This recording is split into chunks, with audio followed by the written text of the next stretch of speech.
بن ولید کو سنتے ہیں آپ، جنہوں نے اپنی زندگی میں 125 جنگیں لڑی. کتنی؟ 125 جنگیں لڑی ہیں. جنگ کی بات کر رہا ہوں، کوئی جنگ مہینے چلی ہے، کوئی 15 دن 20 دن، جنگ کی حالت میں پوری زندگی گزر گئی. اچھا، ان کی خصوصیت تو دیکھیں، 125 جنگوں میں ایک جنگ میں بھی شکست نہیں ہوئی. اسی لیے تو میرے آقا نے ان کو سیف اللہ کہا تھا، یہ اللہ کی تلوار ہے. اور حضرت خالد بن ولید کہتے ہیں میرے پورے جسم پر ایک بالشت بھی جگہ باقی نہیں جہاں تیر یا نیزہ نہ لگاؤ. ایک بالشت جگہ بھی باقی نہیں، ہر جگہ لگا، لیکن شہادت نہیں ہوئی. کسی جنگ میں آپ کو کوئی شہید نہیں کر سکا. وہ طبعی موت ان کا انتقال ہوا اپنے بستر پر، حضرت خالد بن ولید. اس کی وجہ مفسرین یہ بتاتے ہیں، اگر کوئی ان کو میدان جنگ میں مار دیتا، شہید کرتا، تو پھر دنیا یہ کہتی کہ اللہ کی تلوار ٹوٹ گئی. سیف اللہ ہے نا اللہ کی تلوار. ان کے بارے میں بات کر رہا ہوں جس نے 125 جنگیں لڑی. وہ کیسا بطل جلیل اور بہادر عظیم، اور دشمنوں کے ناکوں تلے چنے چبوا دے، بہت مشہور جرنیل. ایک جنگ میں حالت ایسی آ گئی کہ کفار سر پہ سوار تھے، کسی نے تلوار ماری تو آپ کا امامہ کھل کر نیچے گر گیا، امامہ گر گیا. اور ادھر خالد بن ولید کے سر پر ایک کافر کھڑا ہے تلوار لے کر، اور جنگ کے جوہر جاننے والا تو مقابلہ کرتا، کپڑے چھوڑ دیتا. ارے میاں، کبھی ہاتھ کٹ رہا ہے، کبھی جبہ پھٹ رہا ہے، یہ تھوڑی نہ دیکھا جاتا ہے جنگ کے میدان. خالد بن ولید نے مشرکین کو اٹھائے ہوئے تلواروں کی طرف نہیں دیکھا، وہ امامہ اٹھانے کے لیے بھاگے، دوڑے اور جا کر کے اٹھایا. ارے یہاں اس وقت تک تو گردن پہ تلواریں چل جاتی، ٹکڑے کر دیتے، کئی لوگ سوار تھے سر پر. پھر بھی آپ وہ امامہ اٹھانے کے لیے گئے، اٹھا کر کے لے آئے، اور جس کے ہاتھ میں تلوار تھی وہ رک گیا اور کہا خالد بن ولید ہے تو؟ میں نے تیرے بہادری کے بڑے قصے سنے، لیکن آج ایسا کام تجھ کو کرتے ہوئے دیکھا جو ایک عام سپاہی بھی نہیں کرتا. ارے سر سے اگر ٹوپی امامہ گرا تو سامنے دشمن بھی تو کھڑا تھا. خالد بن ولید نے جواب کیا دیا؟ اے ظالموں، تمہیں پتہ نہیں یہ عام ٹوپی نہیں ہے، یہ عام امامہ نہیں ہے. اس امامے میں میں نے اپنے رسول پاک کے 3 موئے مبارک رکھے ہیں. میرا یقین یہ ہے کہ جس جنگ میں بھی فتح ہوتی ہے وہ خالد بن ولید کی وجہ سے نہیں، رسول اللہ کے موئے مبارک کی وجہ سے. اور میں اپنی ساری چیزیں برداشت کر سکتا ہوں، لیکن رسول پاک کا موئے مبارک زمین پہ آئے یہ مجھے گوارا نہیں. میں اٹھانے کے لیے اپنی جان دے سکتا ہوں. 3 موئے مبارک اٹھانے کے لیے دشمنوں کے سامنے گردن دینے والا اللہ نے اسی کو سیف اللہ بنایا ہے. عزیزان گرامی وقار، حضور پاک صلی اللہ تعالی علیہ وسلم کی کسی بھی چیز کو صحابہ کرام ہلکے میں نہیں لیتے. کبھی کسی ایک صحابی حضرت انس بن نزیر ہیں، باتیں لگی آ رہی ہیں، میں آپ کے سامنے عرض کر رہا ہوں اس لیے کہ میں نے شروع میں ہی کہا، حضرت نے اور انتظامیہ نے مجھے یہ جو عنوان دیا ہے یہ میری پوری زندگی کا عنوان، آپ کی پوری زندگی کا عنوان.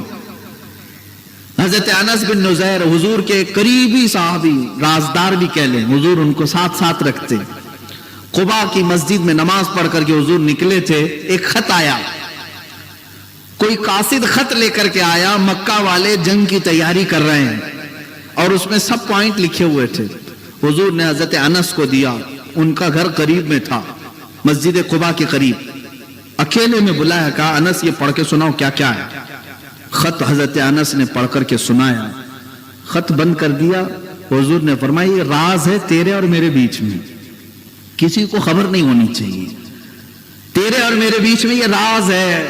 حضرت انس، اب دیکھو راز رسول کی حفاظت، اللہ اکبر، وہ صحابہ کا ہی کردار تھا. انہوں نے کہا یا رسول اللہ بس یہاں پر مہر بند ہو گئی. حضور صلی اللہ تعالی علیہ وسلم نکلے گھر کے باہر، انس بن نزیر کی بیوی گھر کے اندر تھی، آئی، پوچھا کیا خط آیا ہے مکہ سے؟ کہا تجھے کیسے خبر؟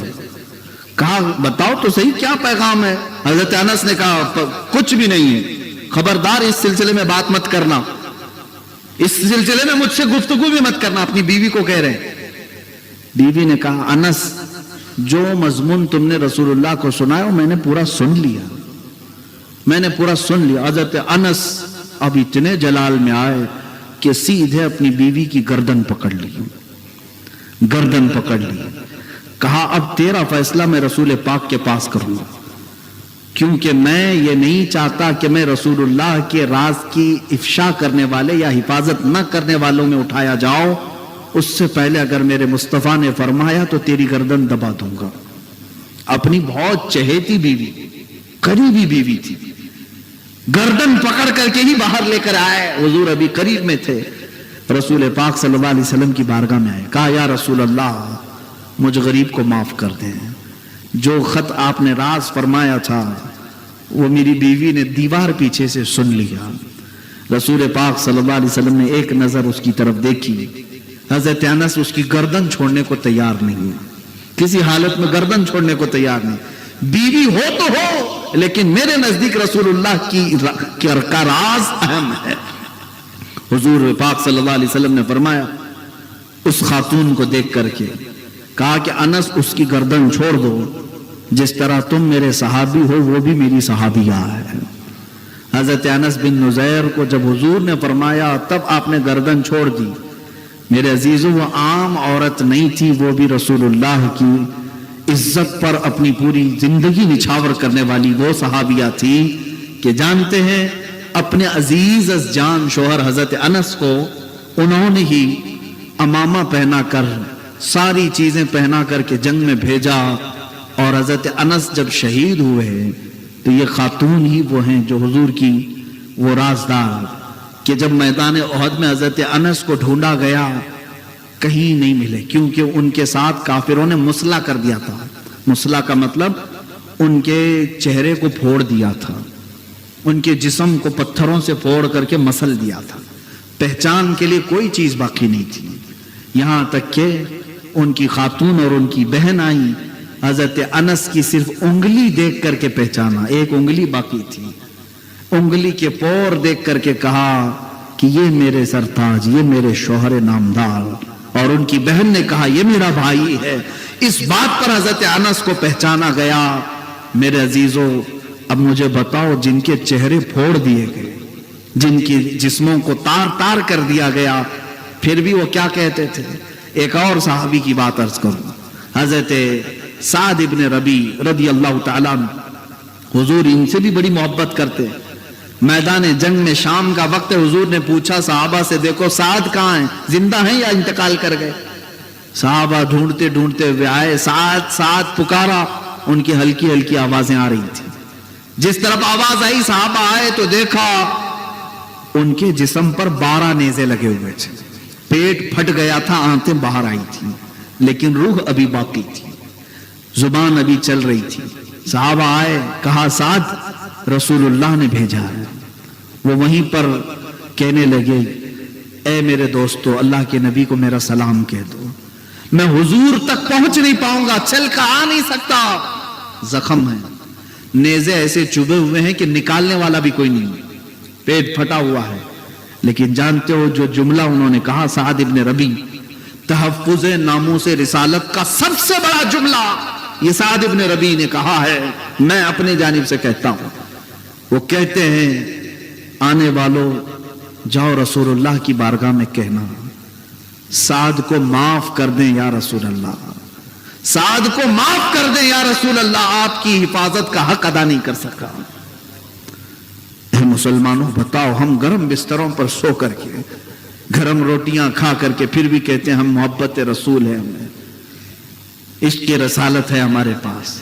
جن کے پیٹ پھٹ گئے، نیزے ان کے اوپر چوبے ہوئے، تب بھی وہ کہتے ہیں کہ ہم حق ادا نہیں کر سکے، حق ادا نہیں کر سکتے.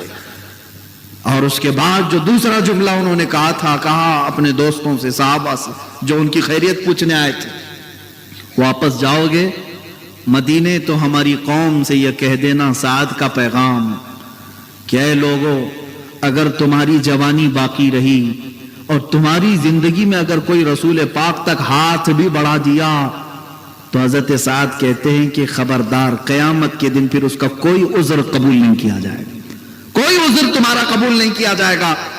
تم یہ کہہ کر کے نہیں بچ سکو گے کہ میں لنگڑا تھا، میں لولا تھا، میں غریب تھا، میں مزدور تھا، میں گورنمنٹ ڈیوٹی والا تھا، میں کیا کر سکتا تھا. حضرت سعد نے کہا تمہارا کوئی عذر قبول نہیں ہوگا.